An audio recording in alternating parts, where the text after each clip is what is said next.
Malipayong gabi kaninyong tanan mga kaigsuunan.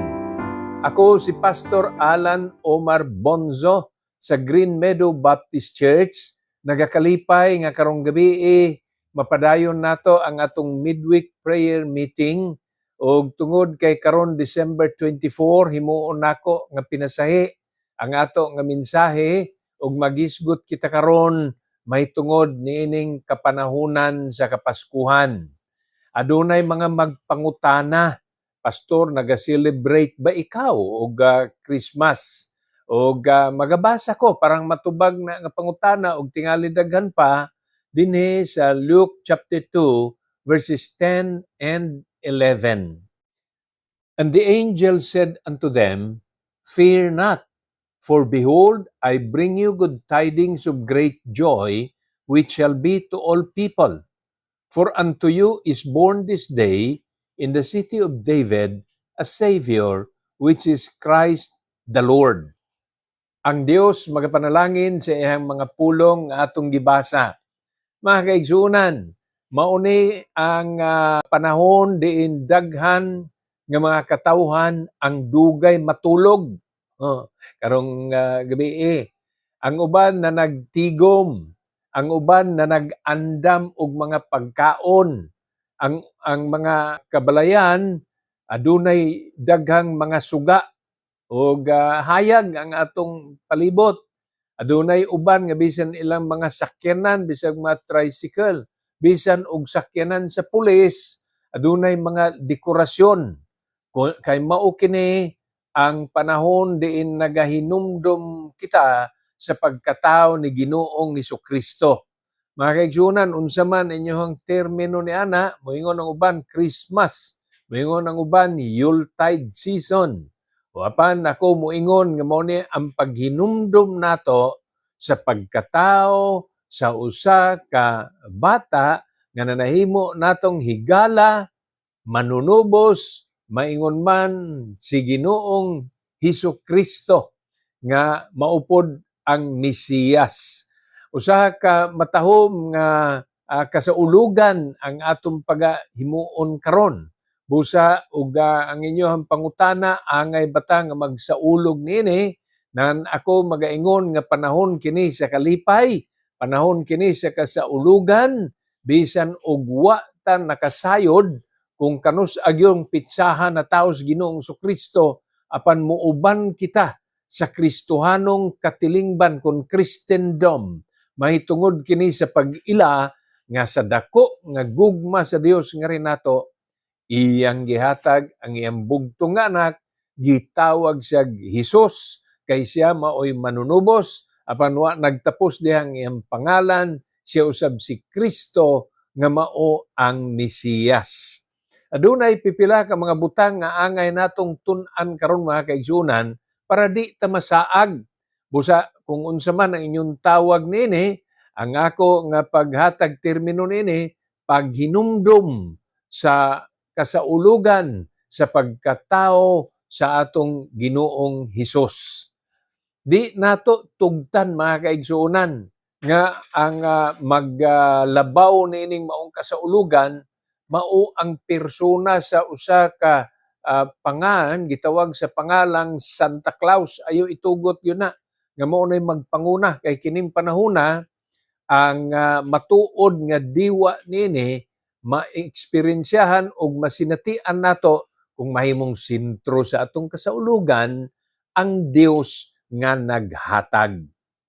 Kining maong panahon Kapaskuhan, hinumdumuan nato nga angay ni ug alang ni sa tanang mga katawhan.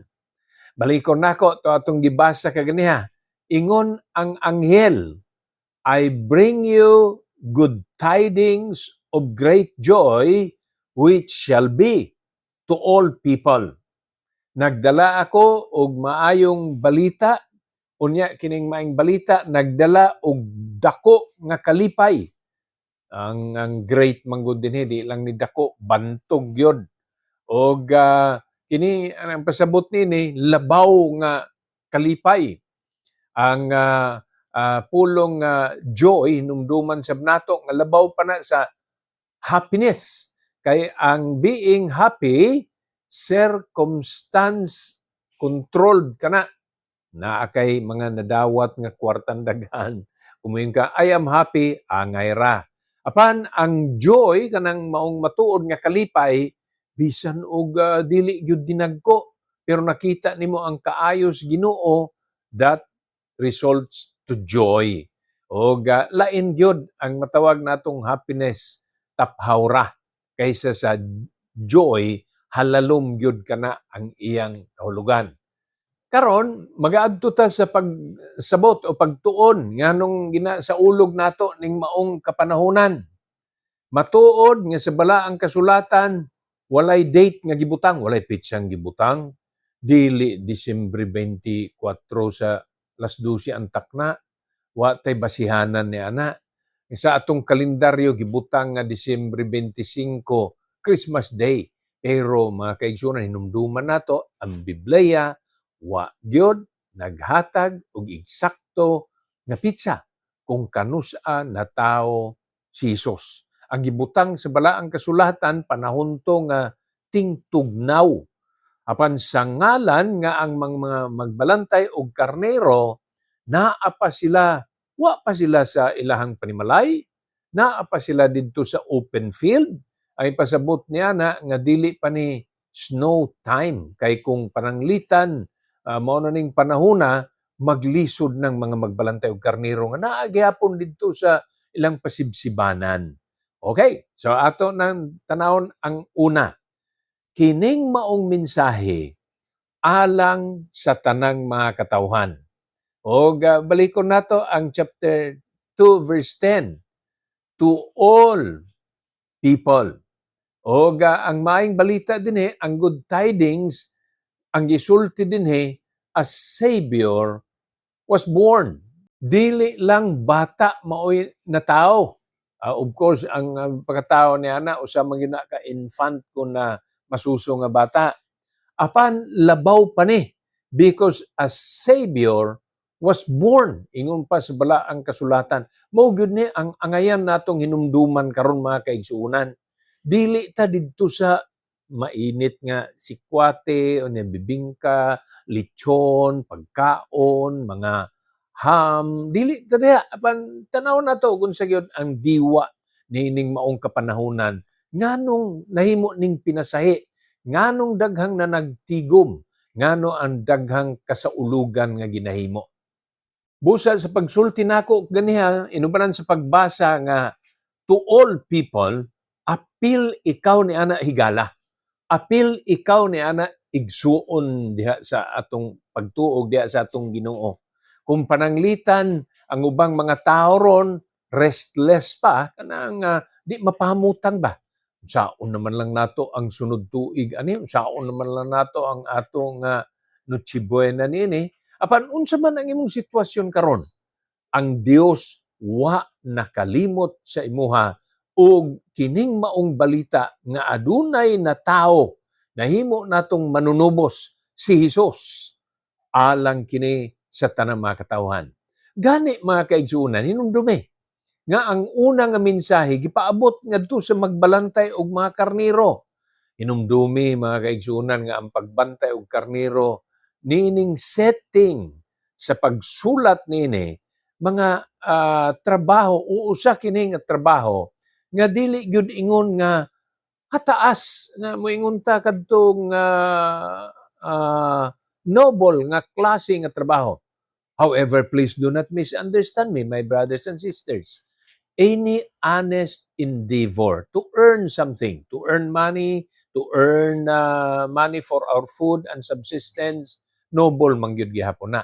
Pero nga ako ipasabot ba nga, magbalantay ka og karnero ni atong panahona, naa ka sa mas ubos nga ang sa atong syudad, mo nay tan-aw sa mga tao.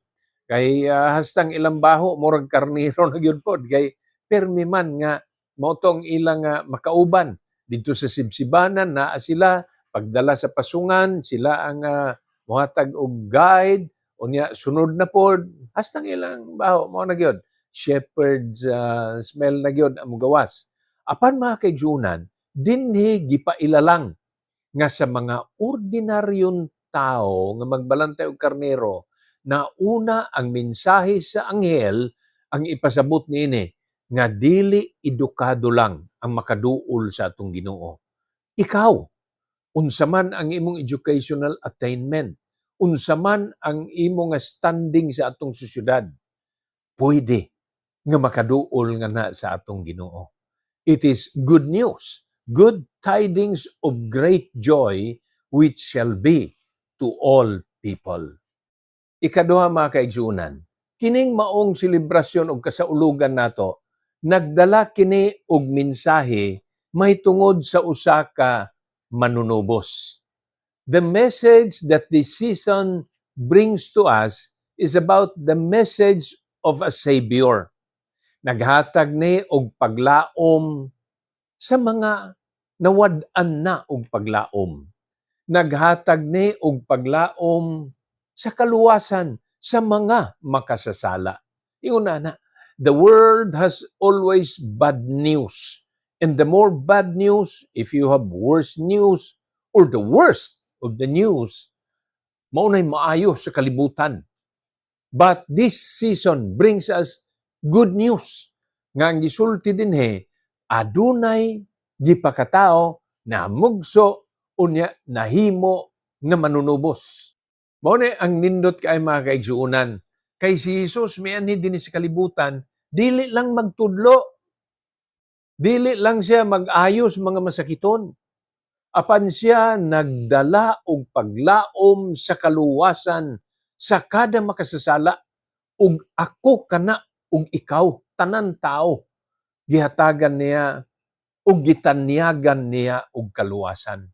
Kung ang usa ka tawo mahinulsulon siya mga sala, mubiya sa kasalanan, sangpit sa Ginoo, unya dawaton siya isip bugtong nga dalan, mausab ang kamatuoran ug ang kinabuhi, ang kinabuhing dayon maangkon nimo higala sa mga ako na pod nga naangkon.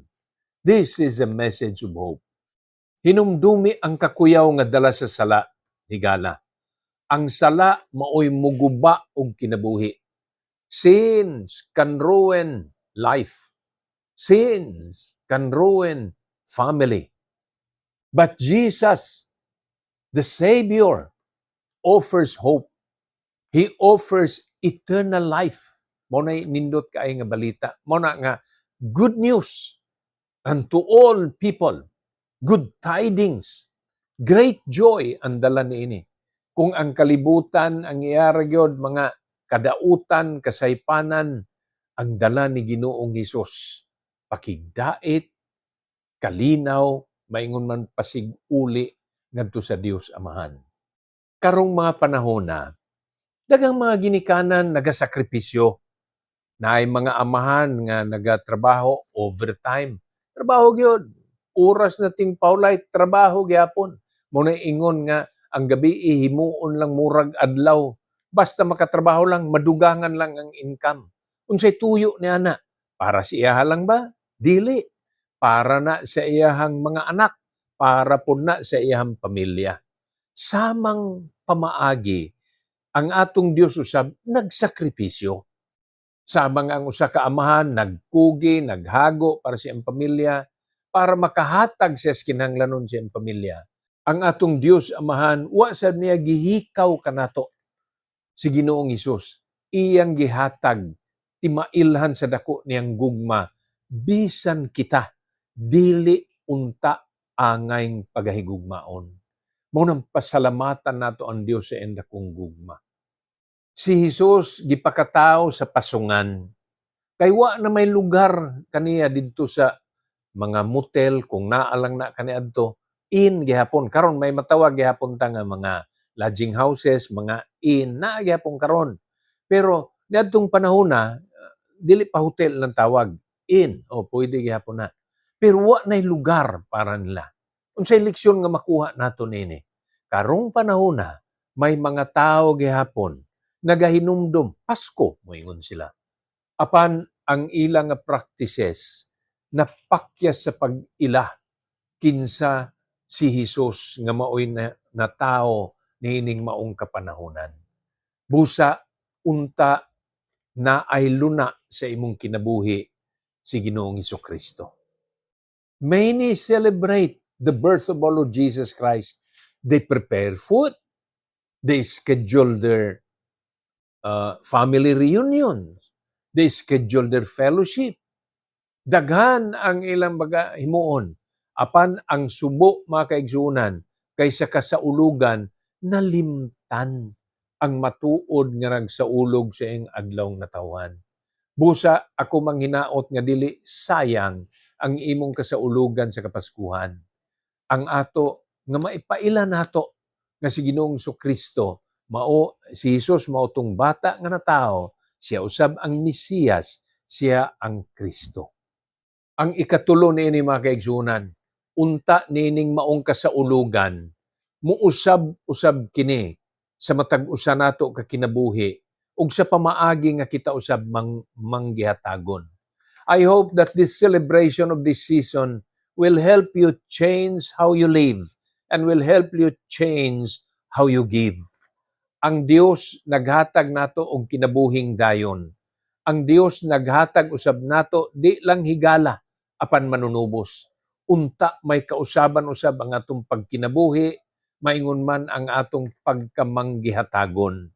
Bisan kita kabus og daghang panginahanglan, naalang gihapoy pamaaging makahatag tas uban. Mga kaigsunan, ang paghatag dili lang ingon nga kwarta ang maihatag. Pwede kang makahatag og pasidungog sa usa ka tawo nga di maggasto. Pwede kang makahatag og pulong nga mo daig sa usa ka tawo og siya mapasidunggan gihapon og kana walay gasto. Not all the things that we give and share to other people will give us or will let us spend lot of money. There are many things that we still can do without spending money. It would require, however, our time, our effort, but not necessarily finances. Give the more, love the more, honor God the more in your life. Mao ni ang mga butang nga mamahimo nato nga di na kinalang gastuan pa. Bisan ang mga simple lang nga pag-acknowledge sa kaayos uban tao. Bisan ang mga simple lang nga mga butang nga pwede nimong maipahat o mai-share will become a blessing in the life of people. Bisan gani sa atong mga pamulong, unta ang pagpasaylo ug dili ang kasuko. Unta ang mga pulong sa pagdaig sa usa ka tawo, dili ang pag-criticize. Kining mga butanga mahimo unta nga kabahin sa kasaulugan nato nining Kapaskuhan ug nga unta kada adlaw mahimong Pasko sa atong kinabuhi. Adunay kasaulugan, adunay kalipay, kay ang Dios nagabantay kanato kada adlaw sa atong kinabuhi. Malipayong kasaulugan mga kaigsunan, ug ako manginaot nga ang pagkamaayo sa aton Dios naa uban kanimo unya mapaabot sab nimo sa ubang mga katawhan. To God be the glory and shalom.